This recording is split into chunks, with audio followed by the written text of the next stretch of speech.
तो शुरुआत कर लेते हैं देश में जारी एक नई तरह की सियासत से। इन दिनों नेताओं ने जो रंग दिखाने शुरू किए हैं, गिरगिट भी सरेंडर कर दे।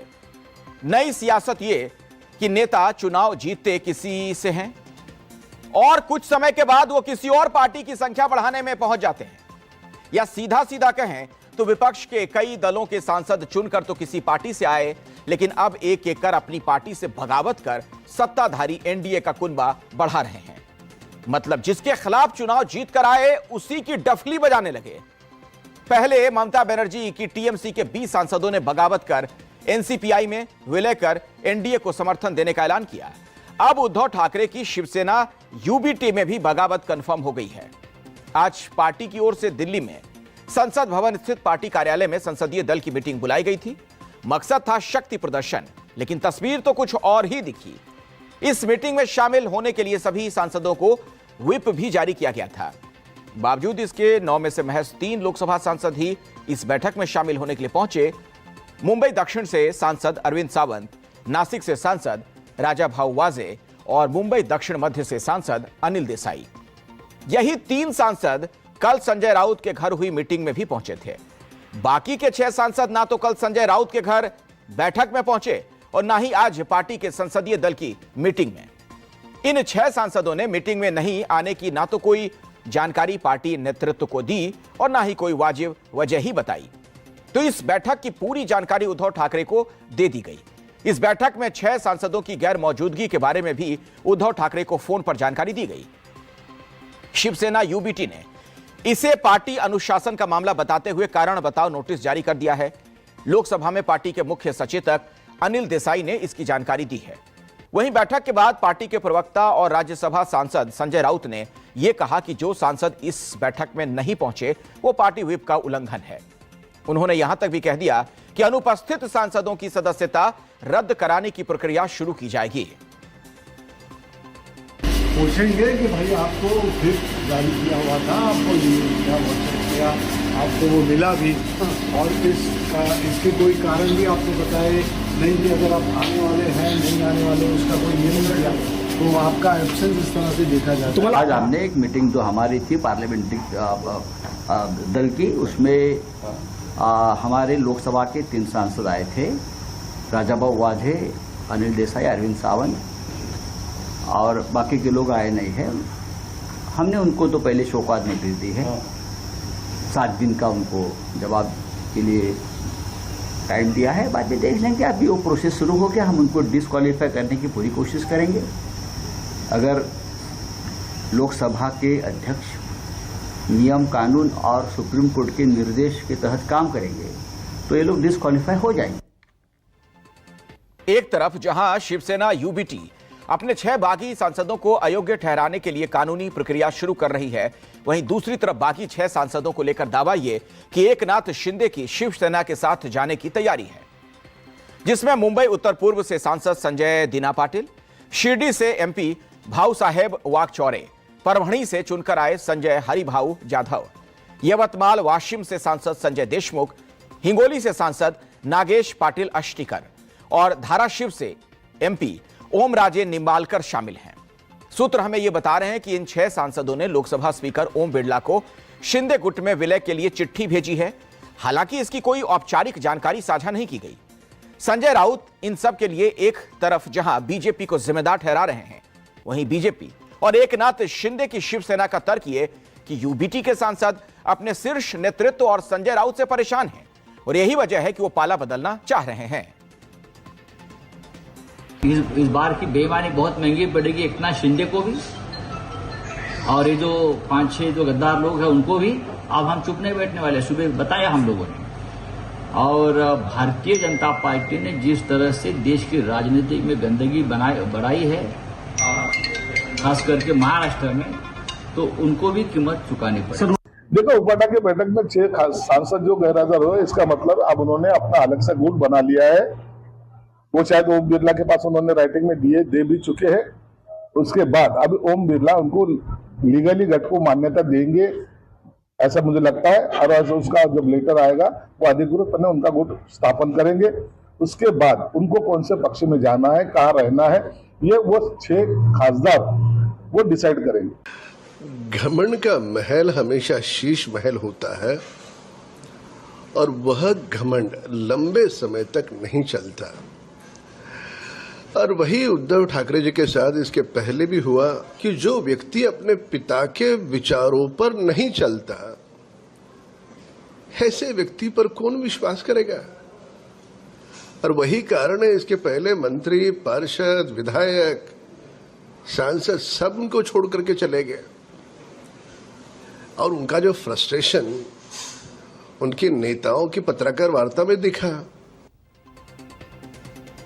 इस बीच शिवसेना यूबीटी के बागी सांसदों के खिलाफ महाराष्ट्र के अलग अलग इलाकों में विरोध प्रदर्शन शुरू हो गया है। तो 3 तस्वीर आपको जरा दिखा देते हैं। बीड में शिवसेना के ठाकरे गुट ने 6 सांसदों के प्रतीकात्मक पुतले जलाकर विरोध प्रदर्शन किया। इस दौरान प्रदर्शनकारियों ने चेतावनी दी, अगर इनमें से कोई भी सांसद अब से बीड जिले में आता है तो वो उनकी गाड़ियों को जलाकर राख कर देंगे। दूसरी तस्वीर हिंगोली की, जहां के सांसद नागेश पाटिल अष्टिकर हैं। प्रदर्शनकारियों ने इनका भी पुतला दहन किया। और तीसरी तस्वीर यवतमाल की है, जहां के सांसद संजय देशमुख के शिंदे गुट में शामिल होने की चर्चाओं के बीच ठाकरे सेना के पदाधिकारियों ने जूते मारो प्रदर्शन किया। इस दौरान कार्यकर्ताओं ने संजय देशमुख के प्रतीकात्मक पुतले को जूते मारकर विरोध जताया, पुतले का दहन भी किया। इन हालातों को देखते हुए उद्धव के बागी सांसदों की सुरक्षा को लेकर राज्य सरकार अब सतर्क हो गई। महाराष्ट्र गृह विभाग ने शिवसेना यूबीटी के सभी 6 बागी सांसदों को Y+ श्रेणी की सुरक्षा देने का आदेश दिया है। इसके लिए बाकायदा संबंधित विभागों को नोटिस भी जारी कर दिया गया। तो जारी किए गए वायरलेस मैसेज में यह भी निर्देश दिया गया कि जब ये सांसद अपने अपने क्षेत्रों में दौरा करें या सार्वजनिक कार्यक्रमों में हिस्सा लें, तब स्थानीय पुलिस अतिरिक्त एहतियात बरते, जिससे किसी भी तरह की अप्रिय घटना को रोका जा सके। अब बात कानूनी पहलू की। जानकारों के मुताबिक संसदीय दल की बैठक में नहीं पहुंचना और सदन में जारी व्हिप का उल्लंघन करना दोनों अलग अलग बातें हैं। दल बदल कानून मुख्य तौर पर सदन के भीतर वोटिंग के दौरान पार्टी निर्देशों की अवहेलना से जुड़ा है। यानी सिर्फ बैठक में अनुपस्थित रहने भर से सदस्यता पर खतरा नहीं आता। हां, अगर पार्टी इसे अनुशासनहीनता मानती है तो संज्ञानात्मक कार्रवाई कर सकती है। दूसरी तरफ अगर 9 में से 6 सांसद एक साथ अलग होकर शिंदे शिवसेना में विलय का दावा करते हैं तो वो 2/3 संख्या के आधार पर मर्जर क्लॉज का सहारा ले सकते हैं। और ऐसी स्थिति में फैसला लोकसभा अध्यक्ष को करना होगा। एक्सपर्ट के मुताबिक मीटिंग में नहीं आना अपने आप में दल बदल कानून के तहत अयोग्यता का आधार नहीं है। अगर 2/3 सांसद किसी विलय के साथ जाते हैं तो उन्हें 10वीं अनुसूची के मर्जर प्रावधान का संरक्षण मिल सकता है, लेकिन अंतिम निर्णय स्पीकर का होगा। देखिए, हमारे संविधान में हॉर्स ट्रेडिंग टालने के लिए एक बड़ी अच्छी तरतूब की प्रावधान की है, और यह प्रावधान है अगर 2/3 मेजॉरिटी से इलेक्टेड रिप्रेजेंटेटिव अगर कोई दूसरी पार्टी में शामिल होते हैं तो डिस्क्वालिफिकेशन नहीं लागू होता है। और दूसरी बात, अगर व्हिप का डिसोबीडियंस करने से उसकी डिस्क्वालिफिकेशन उस कैंडिडेट की हो सकती है। इधर इस पूरे सियासी खेल के पीछे कांग्रेस लोकसभा में 2/3 मेजोरिटी वाला क्रोनोलॉजी बता रही है। कांग्रेस के सांसद हैं जयराम रमेश। उनकी माने तो जब से लोकसभा में सरकार का 131वां संविधान संशोधन विधेयक गिरा, तब से सत्ता पक्ष हर हाल में 2/3 बहुमत हासिल करने के मकसद में जुटा है और इसीलिए पार्टियों में तोड़फोड़ की जा रही है। देखिए, क्रोनोलॉजी समझिए। अप्रैल 17, 2026 को लोकसभा में गृह मंत्री की बड़ी बेइज्जती हुई। एक संविधान संशोधन विधेयक पारित नहीं कर पाए। पूरे प्रयासों के बावजूद उनको 2/3 बहुमत नहीं मिला। बड़ी बेइज्जती हुई। नाराज हो गए गृह मंत्री, नाराज हो गए प्रधानमंत्री। अब लगे हुए हैं तोड़फोड़ की राजनीति में, क्योंकि वो उनका मकसद है 2/3 बहुमत हमें किसी हालत में मिलना है। देखिए, कांग्रेस के आरोपों को अगर आंकड़ों की तराजू पर तौलें और लोकसभा में सत्ताधारी एनडीए का गणित देखें तो सरकार 2/3 मेजोरिटी के करीब पहुंच चुकी है। इसे आप कुछ ऐसे समझिए। लोकसभा में जब 131वां संविधान संशोधन विधेयक पर वोटिंग हुई थी, उसमें सरकार के पक्ष में 298 वोट पड़े थे, जिसमें मौजूदा एनडीए के अलावा कुछ ऐसे दलों के भी सांसद शामिल थे जो फिलहाल किसी गठबंधन का हिस्सा नहीं है। इसके बाद अब टीएमसी के बागी सांसद जो एनसीपीआई में विलय कर चुके हैं, उसके 20 सांसदों ने भी एनडीए को समर्थन देने का ऐलान किया। वहीं शिवसेना यूबीटी के 6 बागी सांसद भी एनडीए के घटक दल शिंदे की शिवसेना में जा सकते हैं। इसके अलावा तमिलनाडु की पूर्व सत्ताधारी पार्टी डीएमके को भी एनडीए अपने खेमे में करने की कोशिश में है, जिसके कुल 22 सांसद हैं। इन सभी को मिला दिया जाए तो लोकसभा में एनडीए की जो संख्या है 346 तक पहुंच जाती है, यानी 2/3 बहुमत 362 से महज 16 कम रह जाता है। इन सब के बीच यूपी में भी कथित टूट पर सियासत शुरू हो गई। योगी सरकार में मंत्री और एसबीएसपी चीफ ओम प्रकाश राजभर ने कल दावा किया था कि अखिलेश यादव की समाजवादी पार्टी में भी बड़ी टूट हो सकती है, जिस पर कल भी खूब बयानबाजी हुई। लेकिन आज ओम प्रकाश राजभर ने इशारों में एक सांसद का जिक्र कर प्रदेश समेत देश की सियासत में फिर से भूचाल ला दिया। पहले ओम प्रकाश राजभर का यह एक्स पोस्ट आप देख लीजिए। कल से सब पूछ रहे हैं कि सपा में क्या टूट होने वाली, तो सुनो। सपा के बागी सांसदों के गुट का नेतृत्व उत्तर प्रदेश की बागी भूमि का एक लाल करेगा, और करे भी क्यों ना। कल जिस तरह से सपा कार्यालय में सम्मेलन के नाम पर ब्राह्मणों को तिरस्कृत किया गया, उससे बागी बलिया का लाल बहुत आहत है। योजना पहले से थी, लेकिन कल की घटना ने आग में घी डालने का काम कर दिया है। टूट होकर रहेगी। मेरी एक प्रतिक्रिया पर जिस तरह से पूरा सैफई खानदान मुझे गाली देने और सफाई देने में जुट गया, उससे ज्यादा बेहतर है कि अखिलेश बाबू ट्विटर, एसी और पीसी वाली नेतागिरी छोड़कर अब सांसद बचाओ अभियान शुरू कर दें और दुखी एवं निराश सांसदों के घर जाकर उनसे माफी मांगे। ओम प्रकाश राजभर का संकेत बलिया से समाजवादी पार्टी के सांसद सनातन पांडे की ओर था। इस पर सनातन पांडे की भी प्रतिक्रिया सामने आई है। हालांकि राजभर के इस दावे को सनातन पांडे ने सिरे से खारिज कर दिया है। न्यूज 24 से खास बातचीत में सनातन पांडे ने कहा कि राजभर का बयान पूरी तरह से निराधार है। समाजवादी पार्टी पूरी तरीके से एकजुट है। उन्होंने साफ कहा कि पार्टी छोड़ने का तो सवाल ही नहीं उठता। मुझे समाजवादी पार्टी से कोई अलग नहीं कर सकता। मैं समाजवादी पार्टी में था, हूं और रहूंगा। इस भ्रष्टाचारी सरकार को हटाने के लिए ना तो हम तो बागी हैं ही हैं। समाजवादी पार्टी तो बागी की भूमिका में ही है कि तो हमको जेल जाना मंजूर स्वीकार करना चाहिए। पार्टी के प्रति जो है अपनी निष्ठा रखनी चाहिए। सांसद आते रहेंगे, सांसद जाते रहेंगे, सांसद बनते हैं, बिगड़ते हैं, हारते हैं, जीतते हैं।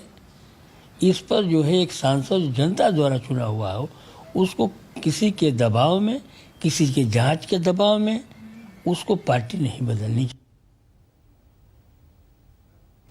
न सिर्फ सनातन पांडे बल्कि खुद समाजवादी पार्टी चीफ अखिलेश यादव ने भी ओम प्रकाश राजभर के बयान पर तंज कसा। उन्होंने पंचायती राज विभाग में बड़े घोटाले का हवाला देते हुए राजभर पर पलटवार किया है। टिकटार्थियों के बाद अधिकारी और ठेकेदार मिलकर कर रहे ढूंढाई पंचायत। कल तक तो अफवाही मंत्री जी को केवल वो भावी प्रत्याशी ही ढूंढ रहे थे जिनसे इन्होंने टिकट के नाम पर एडवांस वसूल लिया था। लेकिन अब जो जान गए हैं कि 30 सीट की बात अफवाह है, ना तो इन्हें एक भी सीट मिल रही है और ले देकर मिल भी गई तो भी ये जीतने वाले नहीं। इनकी सच्चाई बाहर आते ही अब तो सुना है वो एई, जेई और एएमए अधिकारी और विभागीय ठेकेदार भी इनको ढूंढने के लिए मिल बैठकर पंचायत कर रहे हैं, जिनसे ट्रांसफर, पोस्टिंग और कॉन्ट्रैक्ट दिलवाने के नाम पर इन्होंने एडवांस वसूल लिया है।